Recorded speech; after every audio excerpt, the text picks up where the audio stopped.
What is up, everybody? Welcome back to yet again another video on the Next Gen Geek YouTube channel. I am, of course, your host, Darius, and it is June 17th at the time of this recording, and you know what day this is. This is the day after DC's The Newest The Flash movie has officially premiered in theaters worldwide, and yeah, this movie, as if you guys don't know, has been going through production hell for so many years. It was initially supposed to come out in 2018, and it's finally out, directed and helmed by the It Chapter 1 director Andy Muschietti. And this is gonna be quite a meaty episode. I'm not sure how long this is going to be, but there is a lot I want to say about this film, so without further ado, let's just get right into the review. So, let's start off, I think, with some of the good. I want to start off with the good because there is quite a bit of stuff in here that I did thoroughly enjoy. And one of those things is, yes, we've already seen it in the trailer, that is Michael Keaton as Batman. He is back. This is supposed to be about 30 years after the last Keaton Batman movie. And guys, Keaton is fantastic in this movie. Anytime he is on the screen, he steals it for me. The way he fights, the way he moves, the way he thinks, especially when he's going up against a certain character towards the end, to me, it put a smile on my face as I'm just looking at it like, that's Batman. That's how Batman would think. That's how Batman would act. Instead of necessarily just doing brute force, he would utilize his gadgets, and I really love that aspect. Again, Keaton was a big standout for me. I love his suit, the way he fought. He was a badass. You can tell that when he comes back, he gets hit, but he's just like, I missed this. It was almost like he misses the joy of this action. I thoroughly enjoy Keaton's Batman. I think he's one of the biggest highlights and one of the best parts of the movie, to be honest. Next up is going to be Exra Miller, the Flash. Despite all the things that has happened with the man in his personal life, the stuff he was accused of, from an acting point of view, I thought he was really good in this role. However, one of the things I did find annoying is the second Barry. And I get what they were doing, where the Barry we see from Justice League, he is more mature. He still has his jokey side, but he is a more mature, seasoned superhero compared to the younger one that we are introduced in the film. And to me, that back and forth, I was not feeling. It wasn't really hitting in a lot of areas for me. I think the comedy was a bit overdone. However, and this is where, again, is to me the beginning of The Flash did not hit me as well as I think it should have. Because it was a bit slow in the beginning. For a Flash movie, I thought the beginning was a bit slow. It made sense, but I think it was too slow for what ended up happening in the end. And so the two Barrys, I liked, obviously I liked the first Barry. The one we've already known, he's matured. But the second Barry, I wasn't too keen on. I think he was annoying, obnoxious. I know that's what they were going for, and that sort of thing of like, man, is this really who I was when I was younger, sort of thing. So I definitely understood the sentiment and what they were going with to show other Barry his more mature side and how he's trying to just get stuff done and work. And I like that contrast between the two. Another thing I did like was Supergirl, surprisingly. I did like her. I just think she didn't get enough screen time as I think she should have. I think with what she had, what she was given with, she was pretty good. She was cool. She was enjoyable to watch. But again, felt very underutilized, at least in my opinion. And I think when it comes to Ezra Miller's Flash, I think his character arc is there. Is there. I like the emotional journey that they bring us in. If anything, I wanted more of that emotional journey and less to be honest, less Justice League. I know a lot of people have been saying that, oh, they like the more Justice League aspects. You know, we get to see Ben Affleck, Batman, he's back. And other characters I won't spoil that do make an appearance. But for me, I wanted less of that. I did like seeing that and what that was supposed to do. And I liked that setup. But again, throughout the film, it kind of just... The middle felt a bit messy a bit. Or muddly. And it wasn't hitting in a lot of areas for me as I wished it would have. It was an enjoyable experience to a certain degree, because I do want to touch upon the one thing I did not like too much, and that are the visual effects. I'm sorry, I understand what Andy Muschietti is saying, where it was supposed to be distorted and this and that, and yes, I do like that. When it shows distortion, when he's in his super speed, it works, and I like it. Oh my god, it's visually pleasing, especially in the beginning. I was like, this looks cool for how he's doing the Speed Force. But it was also confusing, mostly because we already knew how he ran in the other movies. So it definitely felt as if of like rebooting the character in his own world and going back to an old storyline he had when it came to saving his mom and everything. Because this movie is about him trying to save his mom, fix the past, and he ends up kind of makes things a bit worse. It's very similar to the Flashpoint Paradox storyline from the comics, or at least even the animated movie. And at least in the animated movie, it's very severe to the point where, you know, the Amazons and Atlanteans go at war again. They're utilizing Captain Atom as a nuclear bomb. That whole thing as the animated movie was freaking holy crap. But for the film, and I know, for me, it didn't feel like the stakes were there. Or at least the stakes when it comes to Zod. Zod, Michael Shannon, definitely felt half-baked. Definitely felt like a throw-in. It definitely feels like, I think, to understand Zod as a character, like, if you're first introduced to Zod in this movie, you are going to be underwhelmed. But if you've seen Man of Steel, you get a real sense of who he is.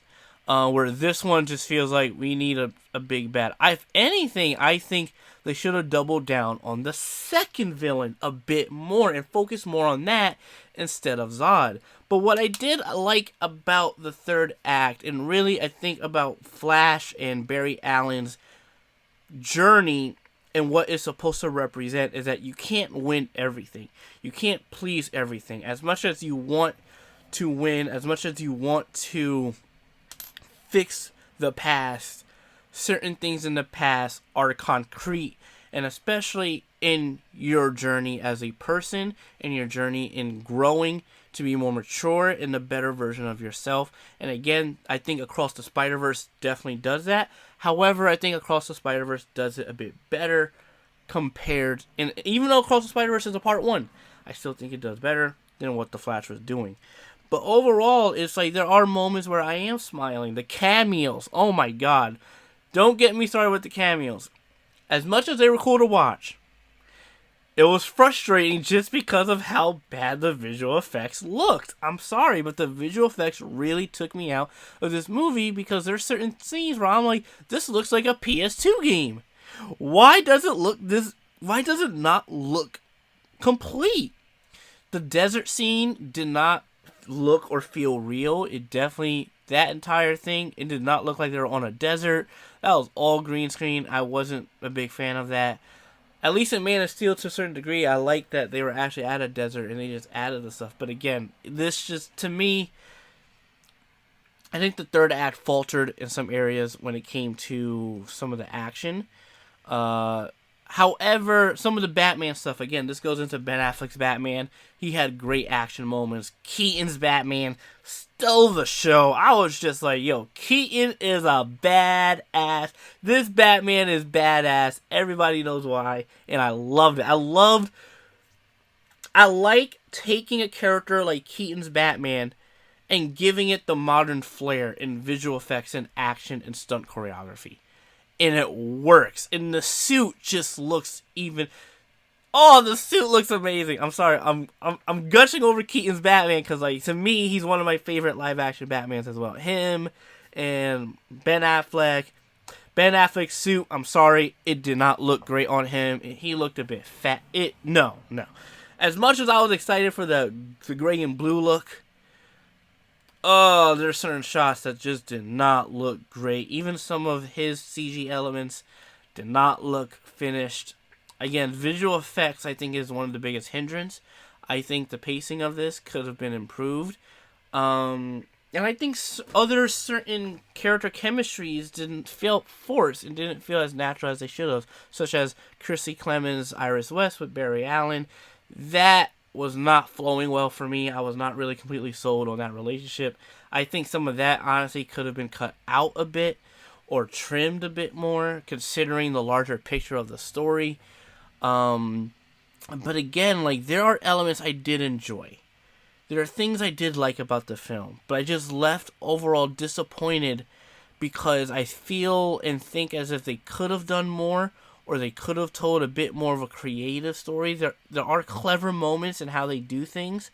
Again, I think Barry's journey is the heart of the story, but some of the elements that are pretty obvious were so jarring that it was hard for me to feel connected to this character in his overall arc as a person and as a hero, and what it means to lose. Because the ending, I find, like, the ending, like, when it really ends, pretty jokey. But even beforehand, with all the stuff that's going on in the third act, Barry doesn't really win. And I think, and that's one of the things I do enjoy about The Flash as well, is that it's not a happy ending in the traditional sense of a superhero movie. It ends on a pretty somber note. It ends on a reflection of Barry as a character and what he's done, the impact he's made to the multiverse, and the timeline.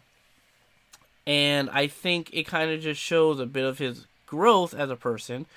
But also, like, that ending it's not a happy ending. I think if you really look at it from a certain perspective of just, like, what traditional superhero movies are, and then you see the ending of this movie, you're going to be like, wow. Like, at least in my eyes, at least for me, he didn't really win. Right? Not win in a sense of how he wanted to win, or what he wanted to be written as a win for him. I think the other Flash also had an interesting arc. It felt a bit forced towards the end, and then they kind of got rid of that arc in a sense too quickly. I think the build-up should have been a bit spread out a bit more when it comes to the other Flash and what he goes through and what ends up happening to him. I think it's pretty obvious from the trailers. I'm not going to say it, but to me, it was obvious as I knew what was going to happen. I don't think they really explained the Flash ring. I kind of wish they explained that, why he got it. I'm tired of certain superhero movies where it's like they just get a new suit just to get a new suit to sell merch. I want a story element to that. I do like the suit. There are certain areas where the VFX just were not there, but I do like the Flash suit. It looks sexy. It's a sexy suit. All right, I'm just saying. But yeah, like, just, I think overall I was underwhelmed. I still liked it. I still enjoyed it. I just think it could have been better. I was talking to a bunch of my other friends after we saw the movie, and we were all kind of on that mixed bag sort of thing. It's like we liked it, but felt underwhelming.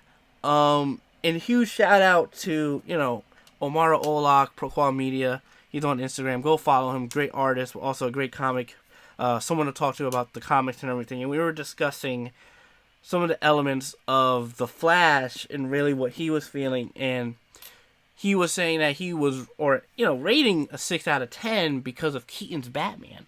And honestly, I think Keaton's Batman, when he comes in, I think he definitely carried the film a bit more than Exra Miller can. But again, those emotional moments of Exra Miller are there. It's just, I don't think it felt like a full Flash movie until the very end. And I wish they focused a bit more on Flash aspect. And this is where I go into the aspect of, like, I don't think Zod should have been in this movie. I think they could have done something different. I think Zod wasn't enough of a threatening villain as a world ender compared to the Flashpoint animated story movie of you have two Atlantean and Amazonians going at war, and the Atlanteans are using a superhero as a nuclear bomb. That, to me, that sounds more interesting than Zod coming back taking over. But again, that is my 2 cents of the Flash movie. If I had to give it a rating, it would be a 6 out of 10 because Keaton was a big highlight. If it wasn't for Keaton, it'd probably be less. I did enjoy it. I just think it lacked in a lot of areas. The visual effects were really jarring, that it took me out of certain scenes as I wanted to be more emotionally invested in Barry in his journey. But again, it had good moments. But some of the bad kind of outweighed even the good in my eyes. Just because, again, to me, the visual effects were very, very extremely jarring. To me. And I don't know why Andy is saying, oh, it's meant to be like that. No, dude, it does not. It looks like a PS2 video game in some scenes. In a lot of scenes. That you should not be aiming for that. I'm sorry. But yeah, I think it could have been better. Again, I had a good time. I'm happy I get to see it with a few other people too, because I think that made the experience better, mostly because we were talking about it afterwards.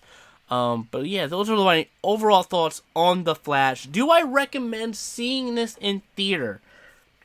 And this is how I like to end it off. Considering James Gunn is, because I will say this, James Gunn is resetting the DC universe, right? The Flash is meant to do that. And James Gunn is going to be creating the new DCU that we're going to be following. Considering all of that, do I recommend seeing The Flash? No. I do not recommend seeing this in theater. I recommend maybe waiting when it comes out on HBO Max. If you want to go see it, go ahead and see it. And let me know what you think about the Flash movie in the comments down below. Again, there's certain elements I liked, certain elements I didn't. I just left feeling underwhelmed. So again, let me know what you guys think of The Flash in the comments down below. Did you enjoy it? Did you like it? Is it a 9 out of 10 for you? And explain why. I will be looking at all those comments and interacting with you guys. And I'll see you guys in the next video.